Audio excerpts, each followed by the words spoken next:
Today, on the way back from the third date, where I felt nervous, wondering if I might be rejected, Yuko stopped in front of the entrance of the apartment building where she lives alone, turned around, and bowed to me. I hope we can continue seeing each other. In the context of a matchmaking agency, this means she's hoping for a serious relationship with marriage in mind. I couldn't believe what was happening, and my mind went blank for a moment. I mean, I'm a 43-year-old factory worker, didn't go to the university, and only earn $30,000 a year. In contrast, Susan is a university graduate working for a top-tier company, earning $70,000 a year at 38. It seems completely we are mismatched, and among all the potential partners I've met through marriage agencies, I can confidently say that she is by far the most favorable candidate. Susan was adorable with a charming personality that naturally made people smile. On the other hand, I was shy and struggled to have a conversation, had no experience with women, and was always rejected before even reaching the next date stage in arranged meetings. I believe that this is influenced by my own past experience. When I was 4, a drunk man threw away a cigarette, and it accidentally ignited the combustible trash outside. This incident caused a fire that engulfed our house. Please, save Bob. Amidst the raging blaze, my mother handed me over to a firefighter from the debris. I barely survived, but when my parents were rescued, they had already passed away. After that, during discussions at the funeral, it was decided that I would be taken in by distant relatives in Tokyo. But shortly after I started living with them, I was put in a facility. Having closed off my heart after losing my parents, I was bullied by the other children at the facility and classmates, leading to a dark and lonely childhood. After graduating from high school and leaving the facility, I started working in a factory, but I find it difficult to communicate well with not only friends but also with my colleagues. When I thought about facing a lonely old age, I was overwhelmed by loneliness and fear. That was when I visited a marriage agency, hoping to find someone who would accept me despite my shortcomings. I'm sorry, but I don't understand why you would be interested in me. I accidentally let my true feelings slip. Then, Susan gave me an elegant smile. You're wrong to say that you have no redeeming features. I was drawn to your sincere and kind personality. After saying that, her face clouded over. But once you hear about me, you might change your mind. What she confessed was that she had become unable to have children due to endometriosis she suffered from when she was young. That's why she had not been able to get married until now, despite her good conditions. If you wish to be with a young woman who can bear children, I am prepared to accept that. As she said that, I could see a tinge of sadness on her face, even though she tried to hide it. I clenched my fists and looked into Susan's eyes. The woman I want to marry is not someone who can bear children, but you, Susan. My feelings will not change. At that moment, a tear trickled down from Susan's eyes. Thank you. I'm so happy. From that day on, we began a serious relationship with marriage in mind. Because of Yuko's frequent business trips both domestically and internationally, we had to schedule our dates according to her availability, giving priority to her busy schedule. I'm sorry we don't get to see each other very often. Susan had a guilty expression, but her thoughtfulness in contacting me frequently no matter how busy she was made me very happy. Even when we couldn't see each other, I felt that she was thinking about me, and her warmth was transmitted through her emails. After going on several dates and visiting each other's homes, I found out she was terrible at housework. Apparently, it was because she had lived with her parents for a long time, and they had a housekeeper at home, so she never had the opportunity to learn household tasks from her mother. After starting living by herself, she tried to do the chores herself but wasn't good at it, and being swamped with work left her with no time. As a result, she currently has a housekeeper come in twice a week to clean and do the laundry, and she usually eats out or relies on meals from supermarkets, said embarrassedly. To be honest, one of the major reasons why I've not been able to get married up until now is that I can't do housework. After meeting you, Bob, I thought I should practice and get better at it, but it seems I haven't improved at all. I was both surprised and relieved to discover this aspect of her, considering she appears to be perfect with her excellent work performance, intelligence, and kindness. It made her feel more endearing and charming to me. I've lived alone for a long time, so I'm used to housework and even enjoy it. I think the one who's good at it should do it. I smiled and placed the freshly baked macaroni gratin on the table. Just watching her happily eating the gratin, blowing on it to cool it down, and saying, "This is so delicious," made me feel truly content. A year later, I proposed to Susan. I thought of various places to propose, like a restaurant with a beautiful night view or a beautiful beach at sunset, but I decided it would be best to do it in my own style, in my own room. After treating her to a special dinner, I placed an engagement ring on the dessert plate. "Susan, will you marry me?" With those simple words, devoid of any pretension, Susan smiled and replied, "Yes, with pleasure," and I put the ring on her left ring finger. It may not have been so romantic, but for me, it felt like an incredibly euphoric, almost dreamlike happiness. A month after the proposal, I was scheduled to visit Susan's parents' home, but I was so nervous. Her father works for a top-tier company and is an elite with experience working in the United States and Singapore. I thought there was no way that such parents would accept someone like me. This is the apartment where my parents live. Looking up at the sky as Susan said that, I was in awe. It was a high-rise apartment building in a prime location of New York.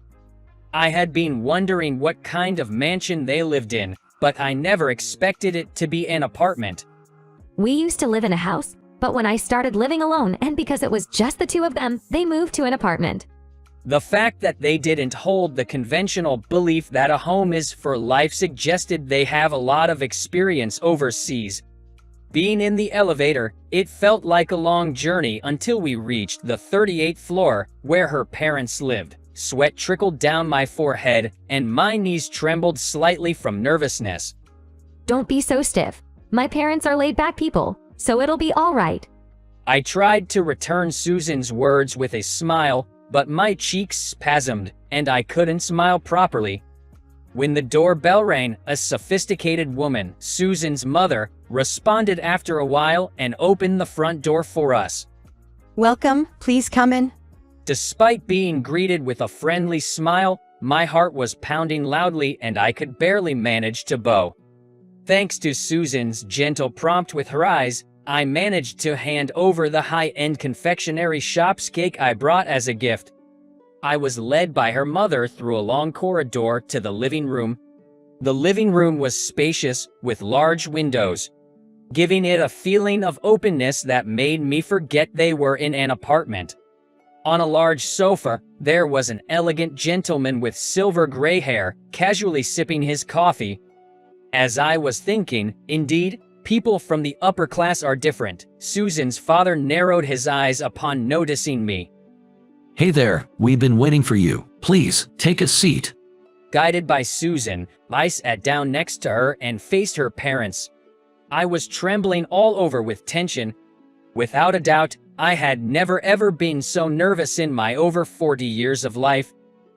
Nice to meet you. I'm Bob Custard. I've been seeing Susan." As I bowed deeply, I felt a change in the atmosphere above my head. When I lifted my face, her parents looked surprised. Custard. My last name is quite rare, and they exchanged glances, seemingly curious. What are your parents' names? I was wondering why she would ask such a thing, but I said, "My father's name is Liam, and my mother's is Emma." Come to think of it, I have one old photo left. When I pulled out my wallet, I took out an old photo from it and showed it to Susan's parents. It was a picture of me as a baby, held by my mother, with my father smiling next to us. At that moment, Susan's held their breath. No way. Suddenly, Susan's mother started to sob, and her father looked down, shaking as he clenched his fists. I thought they were sympathizing with me, but their reaction was far from ordinary. As a matter of fact, our families have known each other since we were children. We're from the same small town. Her father said, "Really? Is that true?" Taken aback by the surprising coincidence, her parents began to tell stories from the past. Apparently, they were born and raised in a rural area and went to the same high school together. After graduating from high school, my parents stayed in our small town. They got married, my father took over the family farm, and my mom helped him. Meanwhile, Susan's parents moved to New York, her father went to college, and her mom got a job. After her father graduated, they got married. Even though they were apart, they kept in touch with each other and visited during Thanksgiving and Christmas. But when Susan's father got transferred to work in Canada, they could only communicate by letters and couldn't meet for a long time. Then, they lost contact. When they returned home temporarily with baby Susan, they found out that my parents had passed away a year before. They were heartbroken to hear that only their son had survived a fire, but they were relieved to know that I had relatives who could take care of me. They had to return to Canada soon, so they couldn't meet me. If we had been living in America, we would have taken Bob in. Susan's mother said apologetically. Bob's parents were the ones who brought us together. What? In their student days, Susan's father was mean to Susan's mother, whom he liked, and she didn't like him. My father convinced Susan's father by saying, "If you like her, don't be mean to her." And my mother cleared up Susan's mother's misunderstanding by saying, "William just likes Olivia so much, that's why he can't stop it." Thanks to this, their feelings for each other grew closer. The year I was born, Susan's parents got married, and my parents, with baby me in tow, attended their wedding. Susan's mother held me and joked to my parents, "If we have a daughter, maybe we should betroth them." I can't believe such a thing could happen. Susan's mother spoke nostalgically. Listening to the story, I was moved by the miraculous encounter, but I also felt daunted about marrying her, so I expressed my honest feelings. Actually, I was raised in an orphanage. I'm just a high school graduate working in a factory. My salary isn't even half of what Susan makes. I don't think I'm the right man for her. When I negated myself like that, Susan looked sad and called out, "Bob." I squeezed her hand and then faced her parents again. But I promise, I love Susan more than anyone else, and I always will. Hearing my vow, her parents smiled at each other.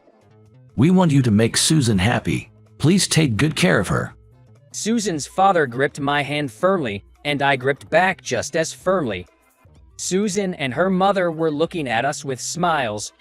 Daddy, hurry up. Come on, Mom. You too. Being tugged on by the children, I exchanged smiles with Susan. After we got married, we decided to adopt 2 children from the orphanage where I grew up.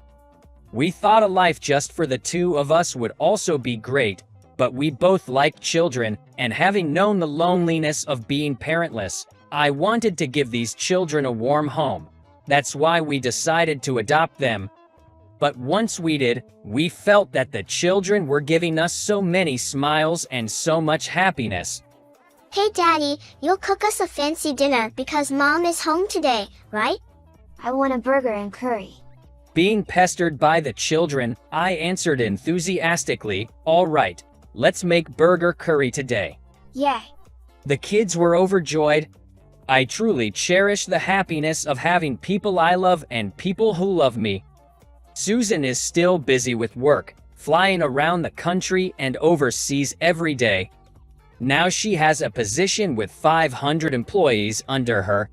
Meanwhile, the factory where I work has reduced working hours due to the recession, and my salary has decreased significantly. Because of that, I'm taking care of all the housework and drop off and pick up the kids every day. The kids tease me, saying dad's like mom and mom's like dad. I'm sorry I'm putting a burden on Susan because I don't make much money. I apologized, feeling guilty, and Susan laughed. Bob, you know I'm not good at doing housework. I should be thanking you. You take care of the children and always help me. This kind of partnership is also wonderful. The most important thing is that we are happy together. Seeing Susan's radiant smile, I pledged to myself that I'll protect that smile forever.